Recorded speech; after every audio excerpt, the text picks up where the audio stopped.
Drivin Ivan here, and sometimes it's the most pedestrian of automobiles that sticks out to me. There's my Boxster.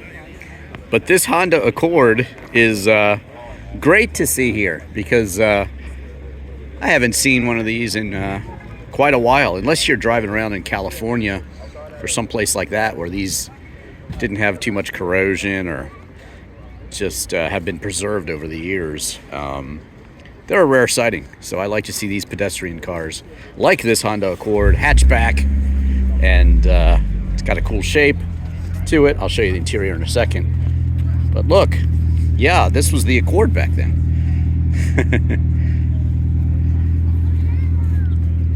Not a Highline edition. Automatic. Let's see. Yeah, power windows. And looks like locks. Man, did I not like the interiors of cars, because I don't like the feel of velvet. I don't like the feel of Alcantara. Let me know what you think in the comments.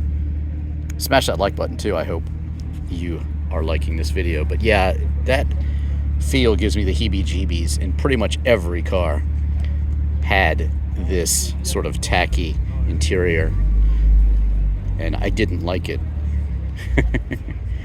Still don't like it, but I do like this Honda Accord, and I like seeing it at Cars and Coffee amongst all of the other hyper exotic cars here, and just modern sports cars. Yeah, it's refreshing to me to see something like this, and I really enjoy it. Love it when people bring these out. Still drive them. So there you have it. Show you the front end again. Like I said, I hope you have smashed that like button. Search Drivin Ivan in any car on YouTube and you'll find my review.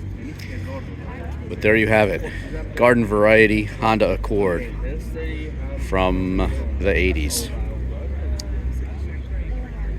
Check me out on The Real Drivin Ivan on TikTok. Also DrivinIvanKatz, of course, on Instagram and YouTube. And Ivan Katz Productions for my disc golf music video content. And you can even see some of that stuff on this channel too. Again, thanks for watching. I'm Drivin Ivan.